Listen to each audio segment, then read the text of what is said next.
Next topic છે કે જે ગોસના નિયમની આપણે વાત કરી એના કેટલાક ઉપયોગો છે કે તમે ગોસના નિયમનો ઉપયોગ કરી સમિત વિદ્યુતભાર વિતરણ જે ધરાવતા કોઈ પણ તંત્ર છે તો એના માટે કોઈ પણ બિંદુએ વિદ્યુત ક્ષેત્ર છે એ સરળતાથી મેળવી શકો. એટલે હવે એના બધા જે ટોપિક આવશે એ ગોસના નિયમના સ્ટેપ બાય સ્ટેપ આપણે ઉપયોગની ચર્ચા કરીશું.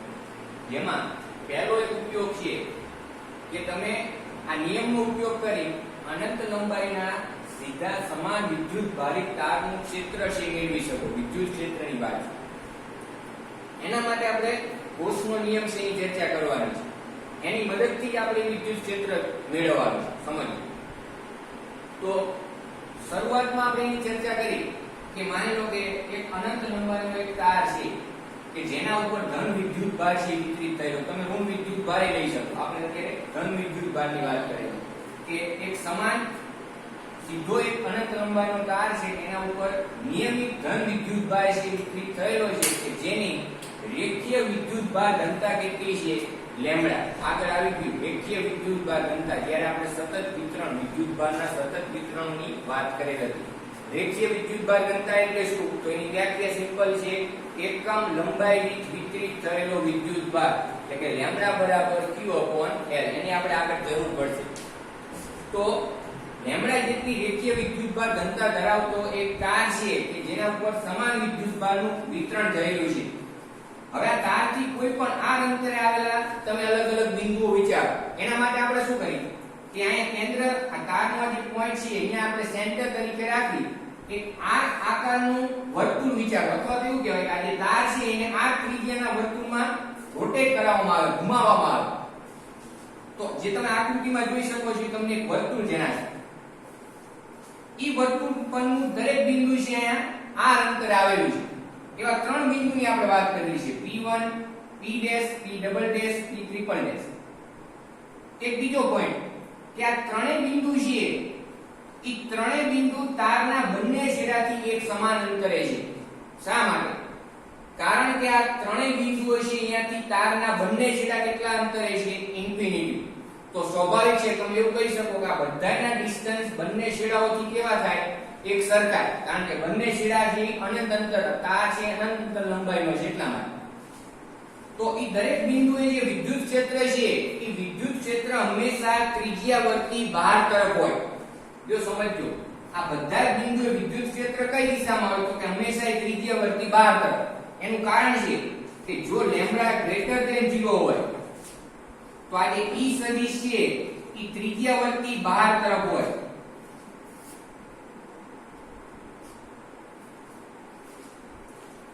અને લેમ્બડા લેસ ધેન 0 હોય. હમણાં જ આપણે કીધું કે વિદ્યુત ભાર કેવો લેવાનો? નેગેટિવ. તો જે ઈ સદિશ હોય દરેક બિંદુએ ઈ દરેક બિંદુએ ઈ સદિશ છે ત્રિજ્યાવર્તી અંદર તરફ. આ એકદમ સિમ્પલ છે. ધન વિદ્યુત ભારની વિદ્યુત ક્ષેત્ર રેખાઓ બહાર તરફ હોય, ઋણ વિદ્યુત ભાર હોય તો એની વિદ્યુત ક્ષેત્ર રેખા અંદર તરફ. જો લેમ્બડા લેસ ધેન 0 હોય તેનો મતલબ એવો થાય કે આ Q છે કેવો હોય? નેગેટિવ. તો એનું વિદ્યુત ક્ષેત્ર ત્રિજ્યાવર્તી અંદર તરફ હોય. હવે આપણે આ વિદ્યુત ક્ષેત્રનું મૂલ્ય મેળવવું છે, સૂત્રનું તારવણી કરવી છે. તો એના માટે આ નિયમનો આપણે ઉપયોગ કરશું, ગોસનો જે નિયમ છે. હવે જો ગોસનો નિયમ કોઈ પણ જગ્યાએ એપ્લાય કરવા માટે બે પોઈન્ટ ખૂબ જ અગત્યના છે કે તમે જ્યારે ગોસનો નિયમ એપ્લાય કરો ત્યારે પહેલી જ વસ્તુ તમારે વિચારવી પડે બંધ ગાઉસિયન પૃષ્ઠ.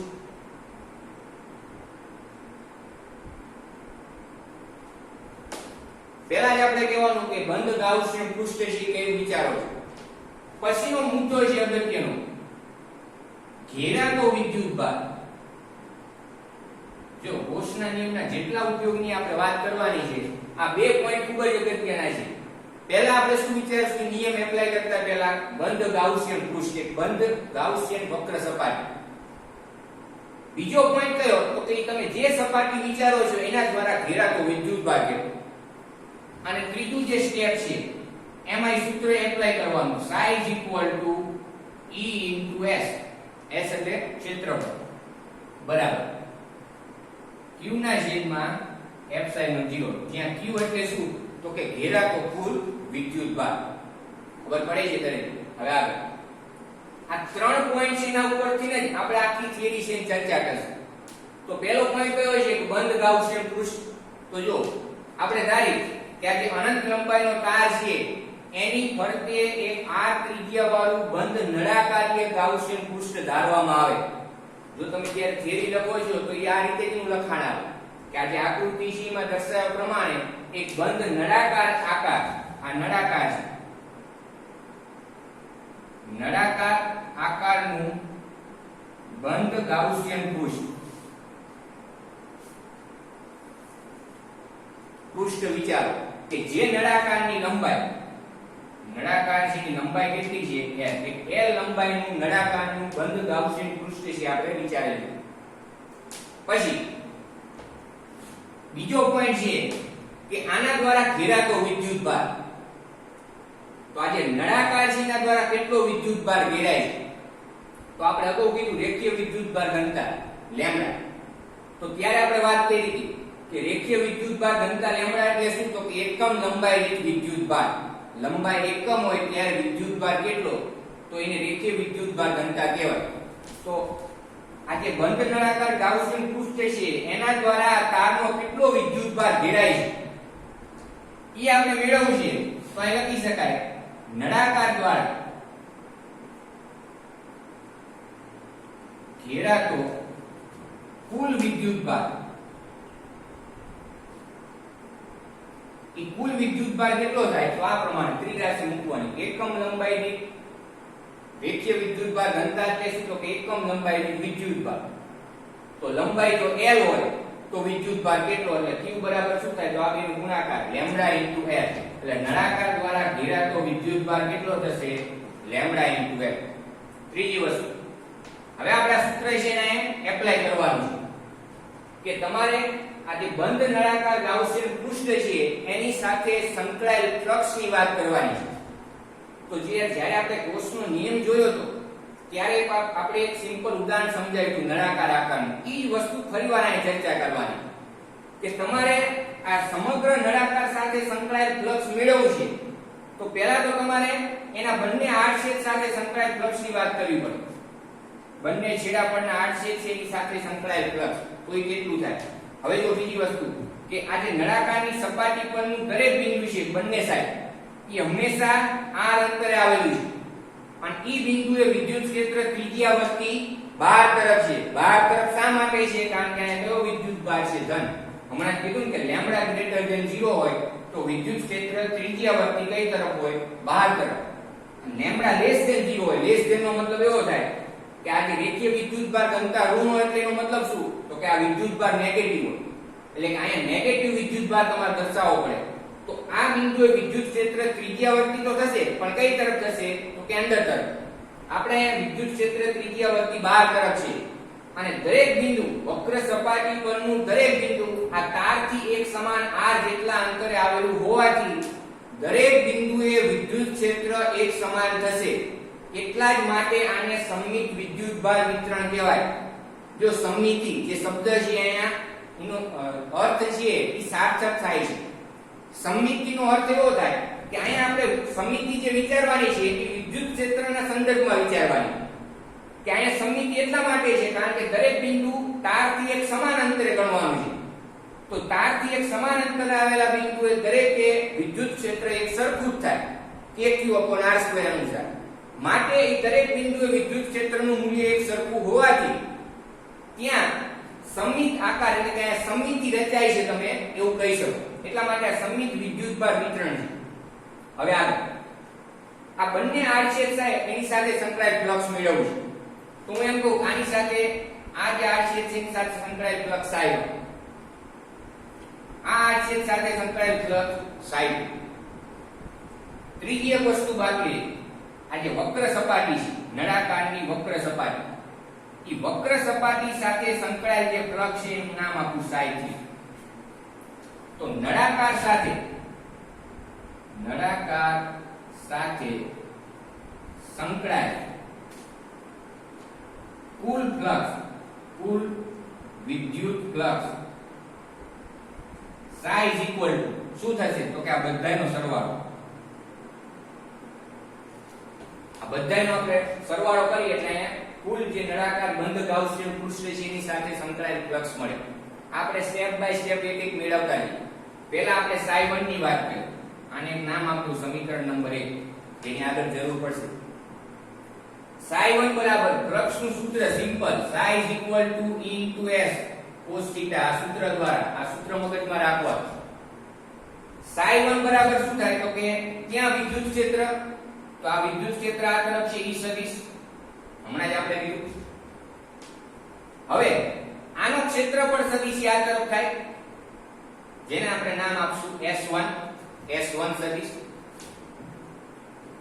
તો તમે જોઈ શકો કે E સદિશ ને S1 સદિશ આ સૂત્ર દ્વારા, સૂત્ર ખાસ મગજમાં રાખો. થીટા એટલે શું છે તો કે E સદિશ ને S સદિશ વચ્ચેનો ખૂણો. S સદિશ એટલે શું તો કે પૃષ્ઠનો ક્ષેત્રફળ સદિશ, જે હંમેશા એ પૃષ્ઠને લંબ બહાર તરફ અથવા તો અંદર તરફ હોય. આપણે અત્યારે બહાર તરફ જ વિચારીએ. તો અહીંયા E સદિશ ને S1 સદિશ એમની વચ્ચેનો ખૂણો કેટલો બને તો આ જો ત્રિજ્યાવર્તી બહાર તરફ, આ સમતલને લંબ ઉપર તરફ, તો એની વચ્ચેનો એંગલ કેટલો બને 90 ડિગ્રી. તો અહીં લખશું E S1 cos 90 degree. cos 90 degree એટલે શું થાય 0. સેમ જ રીતે આ જે R છે એનો ક્ષેત્રફળ સદિશ આ રીતે થાય S2 સદિશ. અને ત્યાં વિદ્યુત ક્ષેત્ર કઈ તરફ છે તો કે આ તરફ E સદિશ. તો અહીંયા પણ E સદિશ ને S2 સદિશ વચ્ચેનો ખૂણો કેટલો બને 90 ડિગ્રી. એટલે ψ2 જવાબ કેટલો આવશે 0. આગળ ψ3 બરાબર, ψ3 એટલે કોની સાથે સંકળાયેલ ફ્લક્સ છે તો કે નળાકારની વક્ર સપાટી સાથે સંકળાયેલ ફ્લક્સ. નળાકારની વક્ર સપાટી સાથે સંકળાયેલ ફ્લક્સ માટે આ વક્ર સપાટી છે, તો અહીંયા તમે જોઈ શકો વિદ્યુત ક્ષેત્ર છે આ તરફ છે. એ વક્ર સપાટી માટે તમે સૂક્ષ્મ ક્ષેત્રફળ ખંડ વિચારો, અથવા તો એનો ક્ષેત્રફળ સદિશ તમે દર્શાવવા માંગો તો એ ક્ષેત્રફળ સદિશ આ તરફ થાય. ખબર પડે છે? સમગ્ર નળાકાર, આ સમગ્ર વક્ર સપાટીની આપણે વાત કરી તો એનો ક્ષેત્રફળ સદિશ S3 સદિશ આ તરફ થાય. જેથી કરીને તમે કહી શકો કે E સદિશ અને S3 સદિશ. S3 એટલે શું તો કે વક્ર સપાટીનો ક્ષેત્રફળ સદિશ અથવા તો વક્ર સપાટીનું ક્ષેત્રફળ ઇન્ટુ શું થશે તો કે cos 0. અહીંયા 0 શા માટે આવ્યું? કારણ કે અહીંયા E સદિશ અને એનો વક્ર સપાટીનો ક્ષેત્રફળ સદિશ એ બંને એક જ દિશામાં છે, સમાંતર છે, માટે એંગલ 0 એટલે અહીંયા આવશે E S. S3 એટલે શું તો કે આ વક્ર સપાટીનું ક્ષેત્રફળ. તો નળાકારની વક્ર સપાટીનું ક્ષેત્રફળનું સૂત્ર ψ3 બરાબર E ઇન્ટુ આ વક્ર સપાટીનું ક્ષેત્રફળનું સૂત્ર શું થાય તો કે 2π R L. જ્યાં છે એ ત્રિજ્યા અને L છે એ નળાકારની શું દર્શાવે છે લંબાઈ. હવે આ સમીકરણ 1 નો ઉપયોગ કરશું તો કુલ ફ્લક્સ ψ બરાબર આ બંને ψ1 ને ψ2 તો કેટલા મળ્યા 0, અને ψ3 બરાબર આ ψ3 બરાબર કિંમત મળી આપણને E ઇન્ટુ 2π R L. ખબર પડે છે દરેક? તો આપણે આ જે વક્ર સપાટી છે એની સાથે સંકળાયેલ ફ્લક્સ ની વાત કરી. હવે ત્રીજો મુદ્દો, આ જે ત્રીજો પોઈન્ટ છે ψ બરાબર આ સૂત્રનો ઉપયોગ કરવાનો E into S is equal to Q upon epsilon 0. હવે આગળ અહીં લખશું આપણે ગૌસના નિયમ અનુસાર. એનો જે નિયમ છે કે ψ is equal to Q upon epsilon 0 આનો ઉપયોગ કરતા આ પરથી ψ બરાબર તો આપણે મેળવી લીધું. શું મળ્યું આપણને તો કે E into 2π R into L બરાબર Q ના છેદમાં એપ્સિલોન 0. હવે Q છે પ્રશ્ન થાય. Q એટલે શું તો આગળ કહી દીધું, નળાકાર દ્વારા ઘેરાતો કુલ વિદ્યુતભાર કેટલો લેમ્બડા ઇન્ટુ L. અહીં લખશું આપણે બરાબર લેમ્બડા ઇન્ટુ L એના છેદમાં એપ્સિલોન 0. બંને બાજુથી L C કેન્સલ થઈ જાય તો અહીંયા તમને મળશે E બરાબર લેમ્બડા ના છેદમાં 2π એપ્સિલોન 0 ઇન્ટુ R.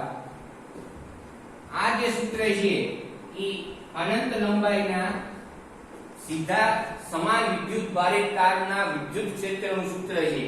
કે અનંત લંબાઈનો તાર છે કે જેની રેખીય વિદ્યુતભાર ઘનતા લેમ્બડા હોય તો એ તારથી કોઈ પણ r અંતરે આવેલા બિંદુએ વિદ્યુત ક્ષેત્ર E બરાબર λ/2πε0 r થાય. આ સૂત્ર તમારે સદિશ સ્વરૂપે લખવું છે તો આ રીતે લખાય E સદિશ બરાબર λ/2πε0 r n કેરેટ, જ્યાં n કેરેટ એટલે શું તો કે વિદ્યુત ક્ષેત્રની દિશામાંનો એકમ સદિશ. આ n કેરેટ એટલે શું તો કે વિદ્યુત ક્ષેત્રની દિશામાંનો એકમ સદિશ કે જે વિદ્યુત ક્ષેત્રની દિશા દર્શાવે છે n કેરેટ, કે જે સમતલને લંબ અથવા તો જે પૃષ્ઠ છે એને લંબ બહાર તરફ હોઈ શકે, એટલે કે ટૂંકમાં આ એકમ સદિશ દર્શાવે કે જે આ વિદ્યુત ક્ષેત્રની દિશા દર્શાવે. મિત્રો હજી આપણે આ જે સૂત્ર છે એનું એક સિમ્પલ ફોર્મ્યુલા હજી આગળ આપણે લખવું છે, તો જો હું અંશ અને છેદને 2 વડે મલ્ટીપ્લાય કરી નાખું, આ બુકમાં નથી આપેલ પણ હજી આપણે આના ઉપરથી અલગ તારવણી કરી છે. આ અહીંયા થિયરી કમ્પ્લીટ, આપણે જે વિદ્યુત ક્ષેત્રનું સૂત્ર મેળવવાનું તે આવી ગયું. હવે મેં બીજું સ્વરૂપ આપણે લખવું છે આના ઉપર, તો હું શું કરીશ અંશ અને છેદને 2 વડે મલ્ટીપ્લાય કરી નાખું એટલે આ રીતે થાય 2 લેમ્બડા ના છેદમાં 4πε0 r. હવે આપણને ખબર છે 1/4πε0 એટલે કે કુલમનો અચળાંક k, તો સૂત્ર મળ્યું 2 લેમ્બડા * k છેદમાં r.